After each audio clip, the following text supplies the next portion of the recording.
अस्सलाम वालेकुम, आप देख रहे हैं GTV न्यूज़। मैं हूँ इरफान हैदर और मैं हूँ रिबत सुल्तान। हेडलाइंस आपने जाने, बुलेटिन का बाकायदा खास करेंगे। सबसे पहले आपको बताएं, वज़ीर ख़ज़ाने इसहाक़ डार की वफ़द के हमरा सरतारी हाउस आमद। वज़ीर ख़ज़ाने इसहाक़ डार की आसिफ अली सरतारी से मुलाकात हुई। मुलाकात में सियासी सूरत हाल, अहम तकर्रुरी और बाहमी दिलचस्पी के उमूर पर गौर किया गया।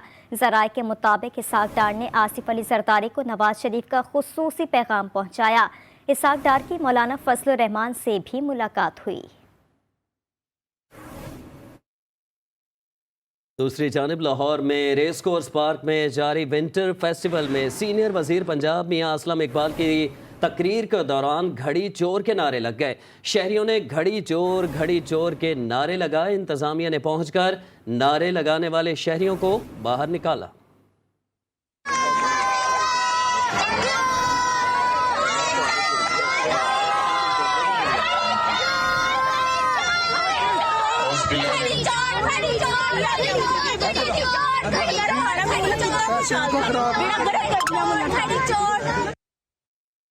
हकीकी आज़ादी मार्च का मुस्तकबिल क्या होगा? इमरान खान हफ्ते को बड़ा ऐलान करेंगे।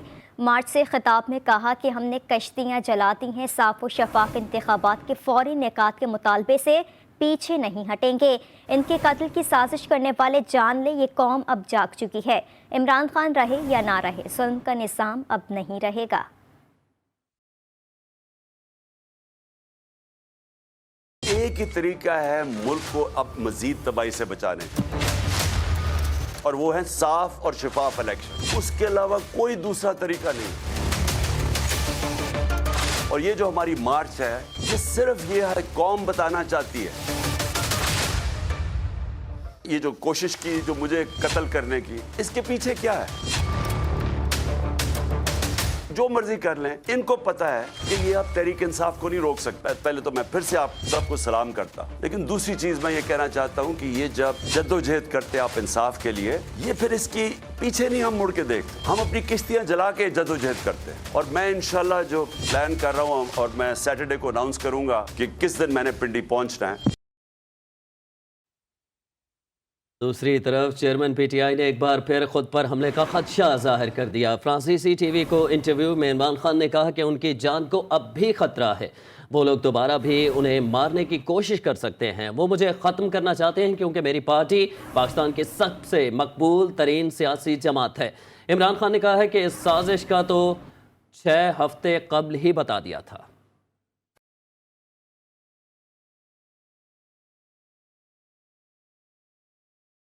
I predicted this almost 6 weeks ago when they first accused me.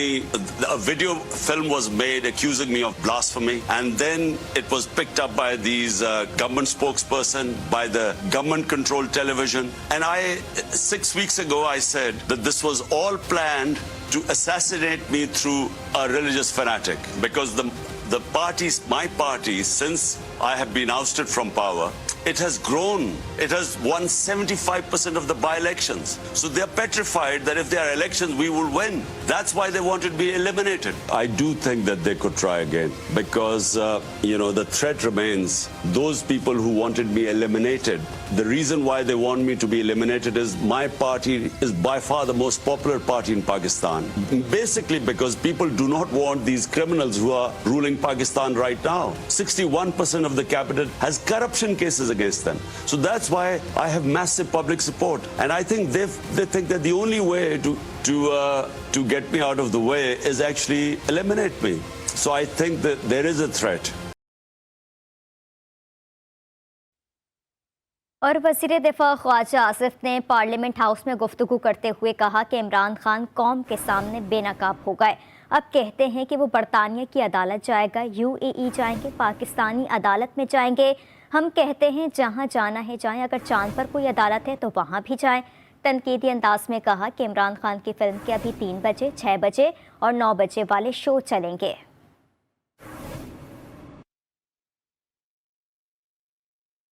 Farah Khan के शौहर एहसन जमील गुजर ने घड़ी बेचने में अपनी बीवी की किसी भी किरदार की तरदीद कर दी है। Programme news night with Anika Nisar में बात करते हुए कहा कि उनके पास जो पैसा है वो इमरान खान के वज़ीर आज़म बनने से पहले का है। एमनेस्टी स्कीम का जवाब हम दे चुके हैं, हमारे साथ नाजायज हो रहा है, इदारे हमें बिला वजह धकेल रहे हैं। एमनेस्टी स्कीम का हम जवाब बार बार टीवी पे दे चुके हैं। हाँ। मेरे वकला जो माहिर हैं इस चीज के, लाहौर प्रेस क्लब में बैठकर उन्होंने सारे पाकिस्तान के प्रेस को इनवाइट करके रिटन ब्लैक एंड व्हाइट में उसकी एक्सप्लेनेशन उनको दे चुके हैं जब ये इशू उठा था। ठीक है जी, ये वो चीजें हैं जिनके लिए हमारे स्टाफ होते हैं, पूरे अकाउंटेंट हर चीज होती है। और मैंने बार बार ये कहा है कि कोई ऐसा पैसा जो इमरान खान के वज़ीर-ए-आज़म बनने के बाद हमारी फर्म ने हमने कमाया, उसकी हमने कोई एमनेस्टी नहीं ली। जो एमनेस्टी ली है वो एसेट्स हमारे पास इमरान खान के वज़ीर-ए-आज़म बनने से पहले मौजूद थे और FBI का रिकॉर्ड इसका गवाह है। और अब रुख करेंगे कोयटा का। तरक्की के दावे धरे के धरे रह गए। सूबाई दारुल हुकूमत कोयटा में सरियाब रोड पर ड्रामाई तामीर ने अवाम को शदीद असियत में मुब्तला कर दिया है। 3 सालों से सरियाब रोड तोसी के नाम पर सड़क के अक्सर जगहों को उखाड़ पिछाड़ कर छोड़ दिया गया। शहरी कहते हैं कि सरियाब रोड की तामीर कचबे की दौड़ है। इस हवाले से हम मजीद जानेंगे। ब्यूरो चीफ कोयटा बुशरा कमर हमारे साथ हैं। बुशरा, मजीद क्या मसाइल हैं यहाँ के शहरियों के, आगाह कीजिएगा। जी बिल्कुल, कोयटा शहर में सरियाब के इलाके में ट्रैफिक के बढ़ते मसाइल और कोयटा कराची रोड पर हादसात के बढ़ते वाकयात के पेश नज़र रोडों की दोबारा से तामीर और उन्हें वसी करने के हवाले से इकदाम तो किए गए, लेकिन ताहाल ये तमाम तर इकदाम जो हैं वो ताखीर का शिकार होते जा रहे हैं। इस वक्त मैं कोयटा कराची लिंक रोड पर मौजूद हूँ, जिसका 7 माह कबल वज़ीर-ए-आज़म शहबाज शरीफ ने इफ्तिताह किया। इस इफ्तिताह से कबल भी 2 मरतबा जो है वज़ीर-ए-आज़म जो आए उन्होंने भी इस रोड का इफ्तिताह किया, लेकिन ताहाल जो है ना ही कोयटा कराची रोड बन सका और ना ही सरियाब के इलाके में कमरानी रोड, सब्जल रोड और इसके अलावा जो दीगर इलाके जो शहर की जानिब जाते हैं, जो इस रोड की तरफ आते हैं, उनकी तामीर का काम जो अब तक मुकम्मल हो सका है, जिसकी वजह से लोगों को शदीद मुश्किलात का सामना करना पड़ा है। कई मकामात ऐसे हैं कि जहाँ पर ठेकेदारों ने बगैर बताए जो है वो काम भी रोक दिया है, जिसकी वजह से रोड से गुजरने वाले शहरी तो परेशान हैं ही, करीब मौजूद जो लोगों के घर हैं, रिहायशी इलाके हैं, वहाँ पर भी लोगों को जो है धूल मट्टी की वजह से और टूटे हुए रोड की वजह से मुश्किलात का सामना करना पड़ा है। सर्दी की शिद्दत बढ़ती जा रही है और बारिशें जो है एक मरतबा फिर से होनी और बारिशें होने के बाद जो है सूरत हाल मजीद भी खराब हो सकती है, जिस पर आवाम जो है हुकूमत से यही मुतालबा करती हुई नजर आ रही है कि कोयटा कराची लिंक रोड जो है उसकी भी तामीर का काम जल्द शुरू करके मुकम्मल किया जाए, जबकि सरियाब के इलाके में जिस रोड पर इस वक्त तामीराती काम रुका हुआ है और ताखीर का शिकार है, उस पर भी काम शुरू कर दिया जाए। जी रुक करेंगे KPK का। शहरियों को पीने के लिए साफ पानी की फराहमी हुकूमत की अव्वलीन जिम्मेदारी है, मगर पेशावर के शहरी इससे महरूम और आलूदा पानी पीने पर मजबूर हैं। शहर के मुख्तलिफ मकामात पर नस्ब किए गए बेशतर वाटर फिल्ट्रेशन प्लांट्स नाकारा होकर बंद पड़े हैं। इस हवाले से मजीद जानते हैं पेशावर में GTV न्यूज़ के नुमाइंदे अब्दुल करीम से। जी अब्दुल करीम, बताइएगा। जी बिल्कुल, पेशावर शहर में साफ पानी जो का मसला है वो शिद्दत इख्तियार कर गया है। शहर के मुख्तलिफ इलाकों में लगाए गए वाटर फिल्ट्रेशन प्लांट जो है या तो टूट फूट का शिकार है और या बंद हो चुके हैं। तो कुछ शहरी हमारे साथ मौजूद हैं, इनसे बात करते हैं कि साफ पानी ना होने की वजह से कौन कौन से मसले पेश आ रहे हैं। ये सारे लोग आते हैं यहाँ से पानी ले लेते हैं। हमारे जो अपने घरों में जो गलियाँ हैं उसमें जो पैपें लगी हुई हैं वो सारे जंग हुए हैं, वो गंदे नालियों के सारे उसमें पानी आ रहा है, बू भी आ रही है, तो वो पीने के काबिल नहीं है। सारे बच्चे बीमार हो जाते हैं, हम भी खुद बीमार हो जाते हैं। तो इसके लगाने से हम बहुत खुश हो गए। हमने कहा चलो कुछ ना कुछ तो हो जाएगा, लेकिन वो तो ऐसे पर इनाम लगे हुए, बस हम लोग आते हैं, दवा कर लेते हैं, चले जाते हैं जैसे ज़ियारत हो। जी बिल्कुल, जैसा कि आप देख रहे हैं कि इनका यही कहना है कि जो सरकारी जो पानी आता है घरों में, वो सारे जो पाइप होते हैं वो जंग आलूद हो चुके हैं, जिसकी वजह से वो जो पीने के काबिल नहीं होता वो पानी। तो यहाँ पर जो लगाया गया फिल्ट्रेशन प्लांट है वो भी बंद है और हुकूमत से भी इनका यही मुतालबा है कि इसका कोई हल निकाले और इनको जो साफ़ पानी है वो मुयस्सर करें। जी। और पंजाब में बासर ज़मींदारों ने हुकूमती अहकामात नज़रअंदाज कर दिए। बासर अफराद ने धान की फसल की बाकियात जलाना शुरू कर दी। शहरी सांस और गले के अमराज में मुब्तला होने लगे। मजीद इस हवाले से बताएंगे तारिक अली राना। बिल्कुल, मैं इस वक्त मौजूद हूँ ननकाना साहब के इलाका ख्याल कला में। यहाँ पर बास ज़मींदारों ने अपनी फसलों की बाकियात उठाने की बजाय उनको जलाना शुरू कर दिया है। मैं आपको यहाँ पे ये बताता चलूँ कि ज़िली इंतज़ामिया ननकाना इन बासर ज़मींदारों के ख़िलाफ़ कार्रवाई करने से गुरेज़ा है और फसलों की बाकियात उठाने के बजाय जलाना शुरू कर दिया है। इस हवाले से हमारी शहरियों से बात हुई तो शहरियों का कहना ये था कि हुकूमत पंजाब में इन बाकियात जलाने वालों के खिलाफ सख्त क्रैकडाउन करने का ऐलान किया है, मगर इन सख्त क्रैकडाउन के बावजूद भी ज़मींदार जो बासर ज़मींदार हैं वो अपनी फसलों को जलाना शुरू कर दिया है। शहरियों ने मुतालबा किया है कि हुकूमत पंजाब इन बासर ज़मींदारों के खिलाफ सख्त से सख्त कार्रवाई की जाए ताकि एंटी स्मोक जो पैदा हो रही है आग लगने की वजह से उसको रोका जा सके और लोग बीमारियों से बच सकें। जी पंजाब ये एक ज़िले तक मसला महदूद नहीं, खानेवाल में भी ज़िला इंतज़ामिया ने फसलों की बाकियात को जलाकर स्मोक का सबब बनने वाले काश्तकारों के खिलाफ डंडा उठा लिया है। डिप्टी डायरेक्टर ज़राअत इकबाल नियाज़ी ने मुख्तलिफ इलाकों में कार्रवाइयाँ करते हुए काश्तकारों के खिलाफ मुकदमा दर्ज करवा दिए हैं। मज़ीद बता रहे हैं सईद अब्बास भट्टी। जी सईद अब्बास भट्टी, आगाह कीजिएगा, इंतज़ामिया कहाँ गायब है? जी बिल्कुल, देखिए स्मोक के ख़तरात के पेश नज़र जो है खानेवाल में इंतज़ामिया भी मुतहरिक हो गया और फसलों की बाकियात जलाने वाले काश्तकारों के खिलाफ जो है वो मुकदमा दर्ज करवाए जा रहे हैं। ज़िला खानेवाल के अंदर इस वक्त तक 42 मुकदमा जो है दर्ज करवाए जा चुके हैं। मज़ीद बात करने के लिए हमारे साथ मौजूद हैं डिप्टी डायरेक्टर ज़राअत। जी सर, बताइएगा स्मोक का सबब बनने वालों के खिलाफ क्या इकदाम कर रहे हैं? क्या जी बिल्कुल, इस वक्त मुख्तलिफ हीट नामलीज हमें हायर ऑफिस से मसूल हो रही हैं हुकूमत पंजाब की जानब से और महकमे ज़राअत तोसी ज़िले इंतज़ामिया के साथ मिलकर मुख्तलिफ किस्म की एक्टिविटीज़ कर रहे हैं जिसमें हम काश्तकारों को अवेयरनेस कैंपेन कर रहे हैं कि वो इस जो पराली है इसको आग ना लगाएं क्योंकि इससे बहुत ज़्यादा नुकसान होता है। दूसरा ये है कि जो लोग इसकी खिलाफ वर्जी कर रहे हैं उनके खिलाफ हम मुख्तलिफ किस्म की कार्रवाइयाँ कर चुके हैं और तकरीबन इस वक्त हमको तो 150 के करीब इस्तग़ासे जमा करा चुके हैं और हमारा काश्तकारों को यही मशवरा है कि आप पराली को आग लगाने के बजाय ज़मीन को उसका हिस्सा बनाएं, इससे जो ज़रखेज़ी है पैदावार उसमें भी इजाफा होगा।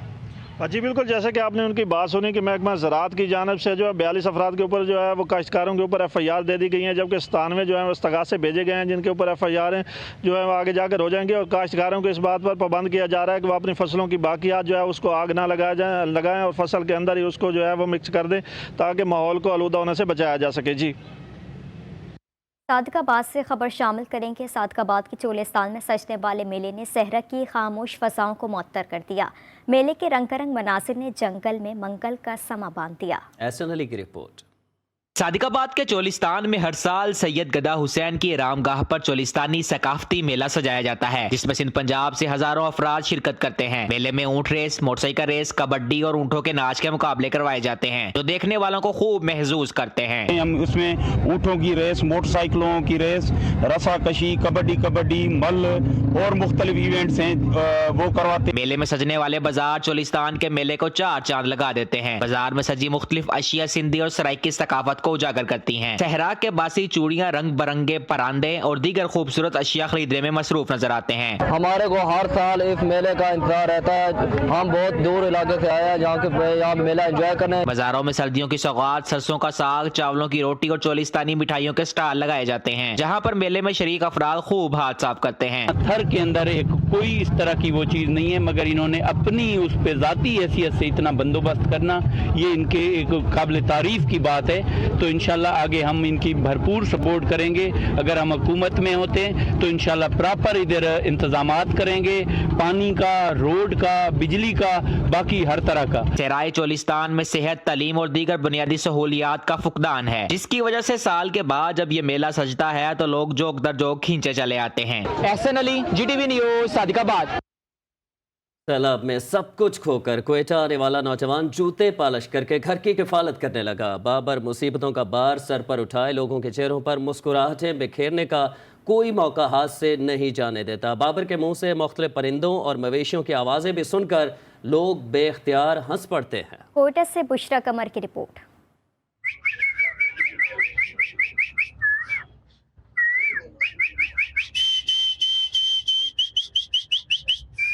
बाबर का ताल्लुक जाफराबाद से है। ये नौजवान मुंह से परिंदों, मशीनों और मोटरसाइकिलों की आवाजें निकालकर लोगों के चेहरों पर मुस्कुराहट सजाता है।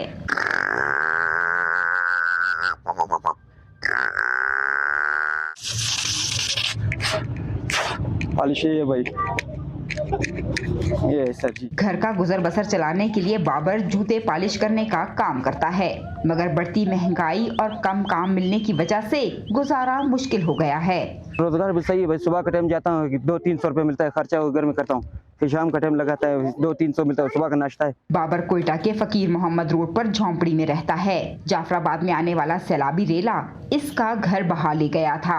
सर्दी में इजाफे के बायस बूढ़े वालिदैन के साथ यहाँ रहना अब इसके लिए मुश्किल हो चुका है। हमारा घर टूटा, मैं ये चाहता जो हमारे घर का कुछ मदद करे, जो हमारा घर बनवाए। हमारा वालदा भी सब बीमार है, उसके लिए हम सारा खर्चा उसके लिए कर रहे हैं। बाबर ने मुखैर हजरात और हुकूमत से मुतालबा किया है कि इसकी फौरी इमदाद की जाए। कैमरामैन फतेह मोहम्मद के साथ बुशरा कमर, GTV news, Quetta. Supreme court में चेयरमैन तहरीक इंसाफ इमरान खान के खिलाफ तौहीन अदालत केस की समाअत आज होगी। चीफ जस्टिस उमर अता बंदियाल के सरबराही में 5 रुकनी लार्ज बेंच केस की समाअत करेगा। अदालत ने फरीकैन को नोटिस भी जारी कर रखे हैं। मज़ीद तफसीलात जान लेते हैं इस्लामाबाद से अबरार हुसैन अस्तूरी से। जी अबरार, बताइएगा केस की समाअत कब तक होगी? जी बिल्कुल, सुप्रीम कोर्ट में इमरान खान के खिलाफ तौहीन अदालत केस की समाअत आज होगी। चीफ जस्टिस पाकिस्तान उमर अता बंदियाल की सरबराही में 5 रुकनी लार्ज बेंच इस अहम केस की समाअत करेगा, जबकि अदालत ने गुज़िश्ता रोज ही फरीकैन को नोटिस जारी कर दिए हैं। साथ साथ गुज़िश्ता रोज वज़ीर दाखिला ने जो है मुकदमे में मज़ीद शवाहिद जो है वो जमा करवा दिए हैं, जिसमें PTI रहनुमा के ट्वीट्स, अखबारी तराशे और वीडियो क्लिप जमा कराए गए हैं। जबकि चेयरमैन PTI इमरान खान ने भी सुप्रीम कोर्ट में 2 रोज कबल अपना जवाब जमा कराया और जवाब में कहा कि जानबूझकर अदालती हुक्म की अदोली नहीं की, तौहीन अदालत की कार्रवाई खत्म की जाए। जबकि 25 मई के एहतजाज के दौरान जेमस की वजह से फोन के जरिए किसी से राब्ता ठीक है, बहुत शुक्रिया अबरार हुसैन अस्तूरी अपडेट करने के लिए। वज़ीर आज़म शहबाज शरीफ फैमिली की रमजान शुगर मिल को NOC जारी ना करने के खिलाफ दरखास्त की समाअत आज लाहौर हाई कोर्ट में होगी। इसी हवाले से मजीद तफसीलात जानेंगे। नुमाइंदा GTV न्यूज़ ज़ैनुल आबिदीन हमारे साथ मौजूद हैं। ज़ैन, कब तक समाअत मुतवक्के है और इस केस का थोड़ा सा GTV न्यूज़ के नाजरीन के लिए पस मंज़र भी बताइएगा। जी बिल्कुल, लाहौर हाई कोर्ट में शहबाज शरीफ फैमिली की रमज़ान शुगर मिल को एक्साइज NOC जारी न करने के खिलाफ दरखास्त पर समाअत आज होगी। लाहौर हाई कोर्ट में अदालत ने आज हुकूमत पंजाब, महकमा इंडस्ट्री और महकमा एक्साइज से जवाब तलब कर रखा है, जबकि रमज़ान शुगर मिल की जन्म से सुलेमान भट्ट दलाइल पेश करेंगे। इस दरखास्त में बुनियादी जो मौक़िफ़ इख्तियार कर रखा है रमज़ान शुगर मिल की जन्म से, जो कि शहबाज शरीफ या शरीफ फैमिली के जो है वो अंडर आती है और उसके जो है वो तमाम तर जिम्मेदारान है। रमज़ान शुगर मिल को 12 NOC जारी हो चुके हैं, जबकि DCC मिल चलाने की इजाजतनामा भी मिल चुका है। मौक़िफ़ में ये इख्तियार किया गया है कि महकमा। ठीक है, बहुत शुक्रिया शेख ज़ैनुल आबिदीन, आप हमें तफसीलात से बता रहे थे। बारिशों के बाद कसूर मेन फिरोजपुर रोड टूट फूट का शिकार हो गया है। ग्रीन बेल्ट को तोड़कर अवाम ने खुद साख्ता रास्ते बना लिए हैं। आए रोज हादसात में कई कीमती जानों का ज़िया भी हो चुका है। इसी हवाले से मजीद बता रहे हैं वसीम अख्तर। जी वसीम, बताइएगा। जी बिल्कुल, मैं इस टाइम कसूर फिरोजपुर रोड पर मौजूद हूँ। ये रोड इंतहाई मसरूफ तरीन रोड है। इस रोड पर बहुत ही ज़्यादा ट्रैफिक होती है। यहाँ पे जब रोड बनाया गया तो यहाँ पे ग्रीन बेल्ट भी बनाई गई। यहाँ पे ग्रीन बेल्ट को अब लोगों ने तोड़ के, अवाम ने तोड़ के खुद साख्ता रास्ते बना लिए हुए हैं, जिसकी वजह से हादसात का होना मामूल बन चुका है। कई कीमती जानें ज़ाया हो चुकी हैं। लोग यहाँ से सफ़र करते हैं, उनको शदीद मुश्किलात का सामना करना पड़ता है। यहाँ पे कुछ सफ़र करने वाले लोग मौजूद हैं, उनसे बात करते हैं कि उनको किन मुश्किलात का सामना, क्या कहेंगे ये जो कट बना दिए गए हैं। जाने ये बंद होने चाहिए, ठीक है। इसके बाद जो मुसाफिर आते जाते हैं उसकी सेफ्टी होगी। जी, यहाँ पे आपने मुसाफिरों की बात सुनी, उनका कहना ये जो खुद साख्ता रास्ते हैं, कट बनाए गए हैं, इनको बंद होना चाहिए ताकि यहाँ पे सफ़र करने वाले मुसाफिरों की जो जानें महफूज हो सके। वो इंतज़ामिया से गुजारिश करते हुए नज़र आ रहे हैं। फिरोजपुर रोड पर जितने भी खुद साख्ता रास्ते बनाए गए हैं इनको फिलफौर ख़त्म किया जाए, इनको बंद किया जाए। एक तो खूबसूरती ग्रीन बेल्ट की भी बहाल होगी, दूसरा लोगों की जानें भी महफूज होंगी। जी, तुकम्बर शहदाद कोट में चावल की फसल तैयार हो गई है। जिला इंतजामिया की नाअहली के सबब रेट मुकर्रर ना किए जा सके। व्यापारियों ने कोड़ियों के मोल लगाकर आबादगारों को लौटना शुरू कर दिया है। महबूब अली देवास से मजीद जानेंगे। जी बिल्कुल, सिंध बारे की तरह ज़िला कमर शहदाद कोट के यूनियन काउंसिल के इलाका गांव खान रसूल बख्श में मौजूद हूँ। यहाँ पर धान का फसल तैयार होकर के वो मार्केट में पहुँच गया है, लेकिन ज़िला इंतज़ामिया के अदम तवज्जो के बायस रेट मुकर न होने की वजह से यहाँ के जो व्यापारी हैं अपने मन मस्ती रेट लगा करके आबादगारों को लूटने लगे हैं। जब आबादगारों से बात हुई तो उनका कहना है कि हालिया बारिशों की वजह से इस साल जो है एवरेज में भी कमी हो गई है और हम जो महंगे दामों से बीज और खाद खुराद खरीद करके खेत में लगाया गया है, जो सही रेट नहीं मिला तो हमें नुकसान का खदशा होगा। आबादगारों ने ज़िला इंतजामिया और सिंध हुकूमत से मुतालबा किया है कि 2500 से 3000 तक रेट मुकर करके हमें मज़ीद नुकसान से बचाया जा सके और इन माफिया और मुनाफाखोर व्यापारियों के हाथ लूटने से बचाया जाए। जी। लाहौर की बड़ी मार्केट्स में सीवरेज का निज़ाम दरहम भरम। मछली की सबसे बड़ी मार्केट में भी ताजिर हजरात सीवरेज के पानी के साथ कारोबार करने पर मजबूर हैं। मार्केट आए खरीदारों का कहना है कि कई सालों से इस तरह से काम हो रहा है। जिला इंतजामिया खामोश तमाशाई बनी हुई है। इसी हवाले से मज़ीद तफसीलात जानने के अपने नुमाइंदे वहीद गुज्जर से, जो इस वक्त वहीं पर मौजूद हैं। वहीद, बताइएगा इस वक्त मार्केट की क्या सूरत हाल है और ताजिर हजरात का मज़ीद क्या कहना है इस हवाले से? जी देखिए, लाहौर के बड़े मसलों में से एक मसला ये है कि सीवरेज का निज़ाम जो है, जो कई सालों पुराना है, उसको वो नकारा हो चुका है। उसको ठीक करने के वाले से इंतजामिया बिल्कुल भी जो है वो हरकत में नहीं आती। यही वजह है कि हम जिस जगह मौजूद है, ये लाहौर की सबसे बड़ी मछली मार्केट है। मेरा कैमरामैन मोहम्मद जुनेद अगर आपको दिखाए, आप देख सकते हैं कि यहाँ पर सीवरेज का पानी भी मौजूद है। ताजर जो है सीवरेज के पानी के साथ बैठकर कारोबार करने पर मजबूर हैं और सीवरेज का निज़ाम बताया जा रहा है कि कई सालों से इसी तरह से दरहम बरहम है। लाहौर की जितनी भी बड़ी मार्केट्स हैं वहाँ पर यही सूरत हाल है कि इंतजामिया जो है सीवरेज का निज़ाम जो नकारा हो चुका है उसको बेहतर करने के वाले से किसी किस्म के कोई इक़दाम नहीं करती। यही वजह है कि अब शहरियों के इस हवाले से कहना है कि क्या ये मछली जरासीम से पाक भी मिल रही होगी या नहीं, क्योंकि फूड अथॉरिटी जो है वो भी उसको भी मैदान में आना पड़ेगा। फूड अथॉरिटी को देखना होगा कि ये कारोबार जो कर रहे हैं लोग सीवरेज के पानी के साथ बैठ कर, क्या ये जरासीम से पाक हैं, जबकि दूसरी जानिब ज़िला इंतज़ामिया को भी ये सोचना होगा क्या ये कारोबार जायज़ है, क्योंकि सीवरेज के पानी के साथ बैठ कर कारोबार किस तरह से लोग कई सालों से कर रहे हैं। यही वजह है कि लाहौर की जो दीगर मार्केट्स हैं वहाँ पर भी यही सूरत हाल है। ताजर बहुत यहाँ पर परेशान दिखाई देते हैं। ताजरों का ये कहना है कारोबार तो यहाँ पर कर रहे हैं, मगर वो सीज़न जैसे शुरू होता है तो वो मुख्तलिफ बीमारियों में भी मुब्तला होते हैं। यही वजह है कि ये मछली मंडी में लाहौर की मछली मंडी सीवरेज का निज़ाम तबाह हो गया है, जबकि इंतज़ामिया खामोश तमाशाई बनी हुई है। वहीद गुज्जर अपडेट कर रहे थे, आपका बेहद शुक्रिया।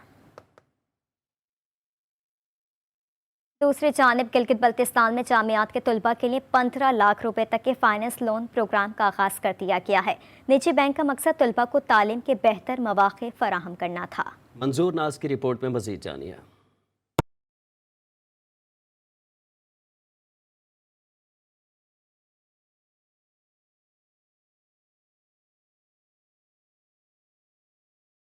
गिलगित बल्तिस्तान के निजी बैंक की जानिब से तलबा को तालीमी मैदान में आगे लाने के लिए तालीम फाइनेंस के नाम से लोन स्कॉलरशिप का आगाज़ कर दिया गया। बॉयज़ डिग्री कॉलेज स्कर्दू और गर्ल्स डिग्री कॉलेज में तकरीब का अहतमाम किया गया, जिसमें निजी बैंक के जनरल मैनेजर डायरेक्टर समेत KCBL महनाज करीम समेत प्रोफेसर ने शिरकत की। कराकोरम बैंक की ये कोशिश है कि हम उन पेरेंट्स को, उन बच्चों को इनकरेज करें, उनको उम्मीद दिलाएँ कि वो ऐसे इंस्टीट्यूशन के लिए क्वालिफाई करें, इस बात की फ़िक्र ना करें कि उनकी फाइनेंसेस कहाँ से आएंगी। गिलगित बल्तिस्तान के होनहार तलबे इल्म के लिए जो हर चीज़ से वो काबिलियत है उनके पास और उनके पास सलाहियत होने के बावजूद तो माशी तौर पर कमज़ोर हैं। 1.5 मिलियन तक की अमाउंट जो है ना वो हम लोग ऐसे बच्चों को देते हैं जो कि डिफरेंट यूनिवर्सिटीज़ के अंदर अच्छी यूनिवर्सिटी जहाँ पे फ़ीसें थोड़ी सी ज़्यादा हैं लेकिन कंपैरेटिव बेस पे वहाँ पे एडमिशन्स होती हैं। तलबा का कहना था आसानी के साथ पर मिलने वाले लोन से वो अपनी तालीमी ज़रूरियात पूरी कर सकेंगे। नाजायज़ रियासत इसराइल की लिक्विड पार्टी के सदर बिन नेतन्याहू ने तुर्की के सदर से टेलीफोनिक रब्ता किया है और तुर्की में होने वाले हालिया धमाके की मजम्मत की है। सैकड़ों मुसलमानों के कातिल नेतन्याहू ने रजब तैयब से इंसानी जानों के ज़िया पर अफसोस का इजहार भी किया। इस मौके पर तुर्की के सदर रजब तैयब एर्दोगान ने भी नेतन्याहू का शुक्रिया अदा किया।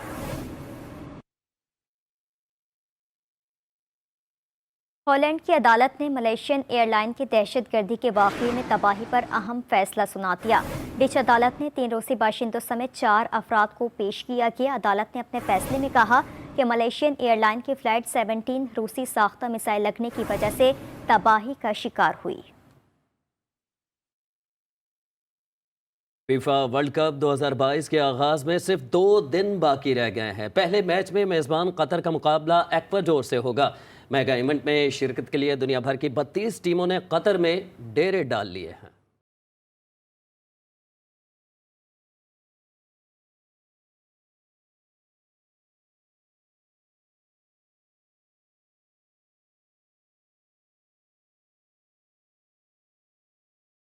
कतर में होने जा रहा है धमाल। दुनिया की बेहतरीन 32 टीमें फीफा वर्ल्ड कप के लिए दिखाएंगी अपना कमाल। 20 नवंबर से शुरू होने वाले मेगा इवेंट में करीम बेंजेमा, मेसी और नेमार समेत दीगर शोहरा आफाक खिलाड़ी खेल पेश करेंगे।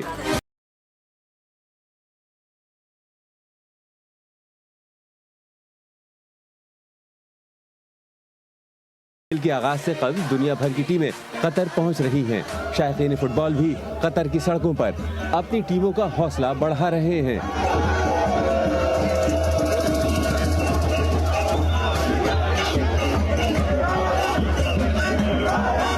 मेगा इवेंट के ऑफिशियल सॉन्ग में उर्दू जबान के तड़के ने उसे और भी मशहूर बना दिया है।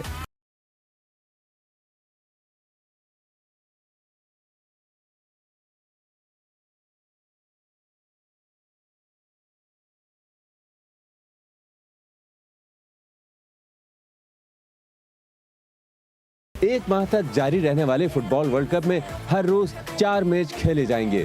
फाइनल 18 दिसंबर को होगा।